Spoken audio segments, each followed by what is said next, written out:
Belum selesai saya jawab, tiba-tiba wartawan kedua bertanya, apakah instansi tersebut melakukan kekeliruan? Akhirnya saya emosi karena saya udah bolak-balik, saya tidak tahu. Akhirnya saya jawab, kamu punya otak nggak sih? Maksudnya, saya udah jawab tadi, saya tidak tahu. Sebabnya saya tidak mungkin untuk menjawab apa hidden agenda dari suatu institusi penegak hukum. Itu kira-kira kejadian sebenarnya. Tapi terlepas dari fakta kejadian sebenarnya, waktu itu udah sama-sama emosional, tetap saya menyatakan maaf kepada wartawan tersebut maupun kepada organisasi wartawan di seluruh Indonesia. Karena selama ini juga saya sangat dekat sama semua wartawan. Sekali lagi, tidak ada niat apapun, cuma karena diberondong dengan dua pertanyaan yang saya sudah bilang saya tidak bisa jawab karena saya tidak punya kapasitas untuk menjawab. Tapi ditanya lagi, sehingga saya jadi emosional. Sekali lagi, saya menyatakan minta maaf. Sekian dan terima kasih. Klarifikasi. Tiba-tiba di medsos ada orang yang sangat tidak bertanggung jawab memamerkan fotonya asisten saya yaitu Beni atau Nurbaini dan disebutkan seolah-olah simpanan atau pacar dari mantan Jampitsus. Itu adalah fitnahan yang benar-benar melanggar etika, melanggar moral, dan itu benar-benar kejam. Biar kamu tahu, pertama kali Nurbeni atau Beni berkenalan dengan mantan Jampitsus adalah pada saat pemeriksaan pertama BAP, ya, yaitu hari Jumat minggu lalu. Tanggal berapa itu? Ya, hari Jumat, ya. Tanggal berapa? Tanggal 17. Itulah pertama kali asisten saya Beni berkenalan dengan mantan Jampitsus. Itu pun lama banget dia menunggu sama tim lain karena waktu itu banyakkan mendampingi BAP saya sama senior yang lain. Itulah hari pertama Nurbaini ketemu, salaman, bahkan nama Nurbaini pun tidak diucapkan karena waktu itu saya bawa tim pengacara cukup banyak. Jadi sekali fitnahan, foto-foto yang menyatakan bahwa seolah-olah Nurbaini adalah simpanan atau pacar dari mantan Jampitsus adalah dibuat oleh orang-orang yang tidak bertanggung jawab. Oleh orang-orang yang tidak bertanggung jawab yang merupakan fitnah. Semoga Tuhan memberikan pengampunan bagi orang-orang yang sangat kejam tersebut menfitnah asisten saya yang sudah punya anak 3. Sekali lagi, yang menfitnah tersebut akan dapat karmanya nanti di kehidupan berikutnya. Oke? Sekali lagi, pertama kali Nurbaini atau Beni kenal dengan Jampitsus adalah pada waktu BAP hari Jumat tanggal 17 Juli 2026. Itu saya ucapkan sumpah demi Allah. Sekali lagi, sumpah demi Allah, sumpah demi agama. Itu baru pertama kali Beni kenalan dengan Jampitsus. Wahai kaum manusia-manusia laknat yang begitu tega memfitnah orang, hati-hati. Nanti karmanya akan datang bahwa bahkan putrimu atau istrimu nanti akan diperlakukan orang seperti itu. Sekali lagi, Nurbaini asisten saya tidak mengenal Jampitsus dan pertama kali kenal pada waktu pemeriksaan sebagai tersangka di Gedung Bulat Kejagung, Gedung Bundar Kejagung, tanggal 17 Juli 2026. Ya, semoga kamu-kamu yang menfitnah bisa tidur tenang karena cepat atau lambat kau akan dapat karma yang sangat sadis. Salam logika. Kenapa Hotman Paris mau membela Febri Ardiansyah? Karena uang? Itu jangan ditanya kalau bicara soal pengacara. Mereka kan hidupnya memang dari situ. Hal lainnya, ya karena Hotman Paris melihat celah kemenangan kasus berada di pihaknya. Kok bisa? Hotman Paris menjelaskan bahwa rumah ex-Jampitsus Febri Ardiansyah yang disentul itu memang milik pribadinya Febri. Namun, sertifikat tanah itu bukan atas nama Febri, lantaran dihibahkan oleh mertuanya untuk sang cucu. Paham kan alur selanjutnya gimana? Beliau sudah paham banget bagaimana cara bermainnya. Dan info terakhir, ternyata rumah Febri Ardiansyah yang disentuh itu ternyata kantor Yayasan Dakwah dan Pendidikan. Inilah enaknya kalau diatasnamakan yayasan. Pertama, yayasan itu adalah badan hukum yang asetnya terpisah dari pendirinya. Jadi, aset yang kalian taruh di atasnamakan yayasan, ya statusnya milik yayasan. Kedua, yayasan tidak wajib lapor transaksi mencurigakan seperti halnya bank. Dan meski ada kewajiban bikin laporan tahunan, sanksinya nyaris nggak ada kalau dilanggar. Ketiga, sumber dana sulit dilacak karena yayasan sering menerima sumbangan dari donor anonim atas nama kemanusiaan. Bisa aja yayasan mendapat sumbangan 1 miliar rupiah atas nama hamba Allah. Sulit dilacak kan? Pokoknya intinya Hotman Paris akan semakin kaya dah. Ya lebih baik bela Febri Ardiansyah dong. Cuannya gede daripada bela Nikita Mirjani. Nggak ada. Jeder! Akhirnya kasus mega korupsi yang dilakukan sama Febri Ardiansyah ternyata ada penggantinya. Namanya Don Rito, tersangka cuci uang plus emas 70 kg. Ditahan. Woi, kabar gembira banget nih. Mantap, mantap, mantap. Don Rito ada yang Selamat datang Don Rito. Ya, Bang. Uang dan emasnya milik Pak Don Rito atau seperti apa, Pak? Tuh, Pak Don. Ngasih duit berapa, Pak, ke Pak Febri, Pak? Pak Don itu betul uang dan emasnya milik Pak Don Rito atau seperti apa, Pak? Itu Cafe The Clan punya Bapak apa punya Pak Febri, Pak?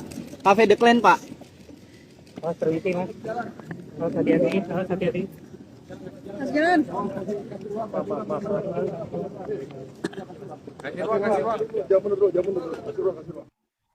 Mantap. Ih, gembira banget, rakyat pasti gembira ini. Ih.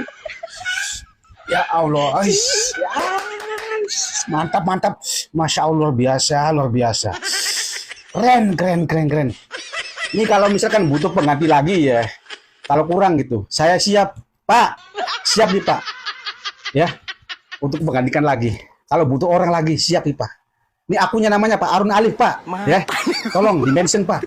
Ya, secepatnya, Pak. Mantap. Mudah-mudahan dikabulkan ya. Ya Allah, mantap.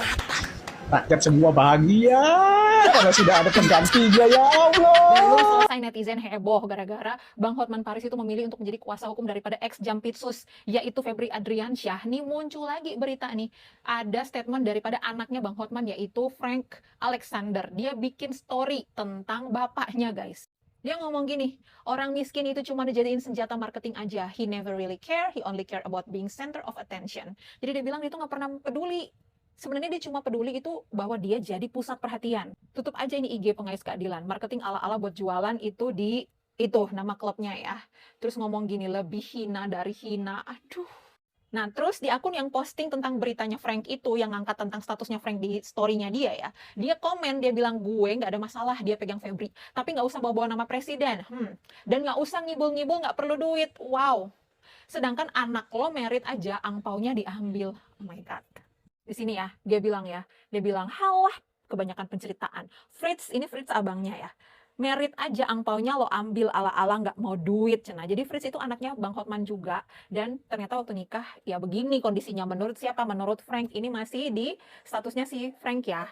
Dia bilang bayarannya super mahal, tapi dia nggak berharap bayaran. Nah, di sini dibantah sama anaknya Frank. Nah, bukan cuma itu aja guys. Di akun yang satu lagi, ini aku tunjukin ya. Di akun daripada Kemenkur ini membahas tentang Beni Janah, yang mana di IG story-nya si Frank Alexander itu dia juga ngebahasin ini Beni Janah. Ini statusnya kan, dia ngomong gini, harusnya ini ditangkap KPK makelar kasus di pengadilan. Wow, Nah, di akun yang Kemenkur tadi, 2 anaknya Bang Hotman, yaitu si Frank dan si Fritz ini komen guys, kita lihat ya komennya.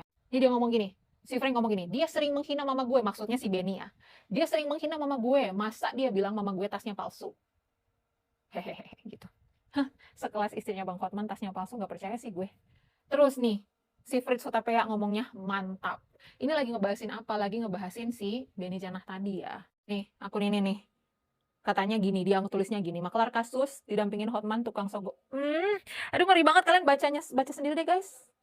Ini ngeri banget kalian baca sendiri. Ya, kalian baca sendiri. Aku cuman meriak aja daripada status yang dipasang oleh Frank Alexander yang diangkat oleh beberapa akun tadi. Nah, menurut kalian gimana nih guys? Publik masih tercengang-cengang dan masih banyak ya kontra gitu, banyak yang kontra terhadap keputusan Bang Hotman. Aku bilang ya pasti ada yang pro, tapi lebih banyak yang kontra sepertinya dengan keputusan Bang Hotman untuk menjadi kuasa hukum dari Febri Adriansyah.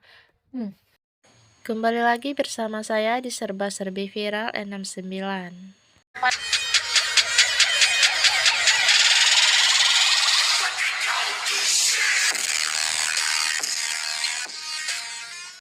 Baiklah, kali ini kita akan membahas Hotman Paris minta maaf ke wartawan. Saya emosi di berondong pertanyaan.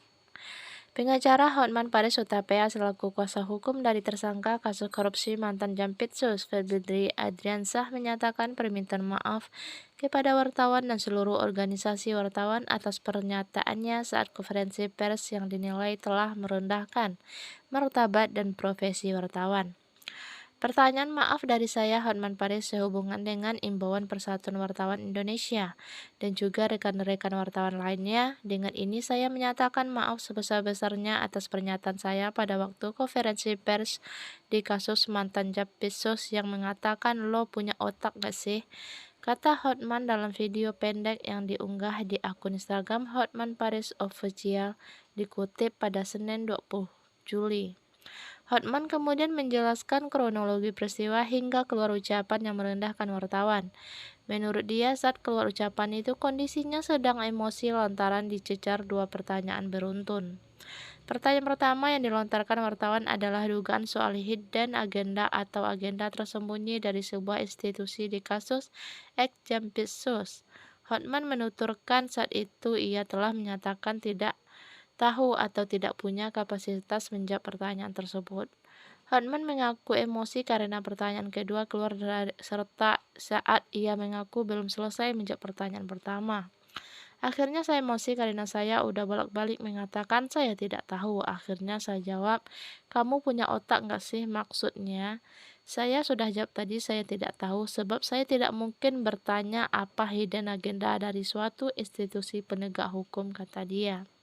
Tapi terlepas dari fakta kejadian sebenarnya waktu itu sudah sama-sama emosional. Tetap saya mengatakan permintaan maaf kepada wartawan tersebut dan kepada seluruh organisasi wartawan seluruh Indonesia. Karena selama ini saya juga sangat dekat kepada semua wartawan, ujar Hotman. Ia mengatakan tidak ada niat apapun di balik pernyataan tersebut, cuma karena diberondong dengan 2 pertanyaan yang saya sudah bilang. Saya tidak bisa jawab karena saya tidak punya kapasitas menjawab. Tapi ditanya lagi sehingga saya jadi emosional, katanya. Ucapan Hotman yang merendahkan profesi jurnalis keluar saat sesi konferensi pers di Gedung Kejaksaan Agung Jumat 17 Juli pekan lalu. Sejumlah organisasi profesi wartawan di Indonesia kompak melayangkan kecaman keras terhadap pengacara Hotman Paris Hutapea lantaran dinilai arogan dan merendahkan martabat jurnalis. Insiden ini bermula saat Hotman tengah bersuara atas nama kliennya mantan Jampitsus Kejagung Febri Adriansyah yang kini berstatus tersangka dalam kasus korupsi. Alih-alih menjawab secara profesional, Hotman merespon cacaran pertanyaan jurnalis dengan kata-kata yang dianggap menghina dan mengintimidasi. Ia melontarkan kalimat seperti "lu punya otak enggak?" menyuruh jurnalis untuk shut up atau diam dan bertanya kepada kakeknya, serta melabeli jurnalis sebagai pengecut jika tidak berani bertanya ke Mabes Polri. Pernyataan itu langsung menuai kecaman dan kritik dari para jurnalis dan organisasi wartawan, antara lain dari PWI, Ikatan Wartawan Hukum, Forum Pemret, hingga Ikatan Jurnalis Televisi Indonesia. Pernyataan Hotman disebut tidak pantas dan merendahkan profesi jurnalis. Ketua Umum IJTI Heri Kurniawan menegaskan bahwa pertanyaan kritis dari jurnalis bukanlah upaya mencari masalah. melainkan bagian dari kewajiban profesi demi menghasilkan berita yang merimbang atau cover both sides. Herrick menyoroti bahwa tindakan verbal Hotman mencederai nilai-nilai profesionalisme dan pasal 1 serta 3 kode etik jurnalis. JTI mengingatkan pentingnya sikap saling menghormati dan menjaga etika komunikasi antar profesi. Mengeluarkan pernyataan yang merendahkan profesi lain sama saja dengan mencederai nilai-nilai profesionalisme itu sendiri, katanya. Sekian saja informasi kita hari ini. Saya ucapkan terima kasih.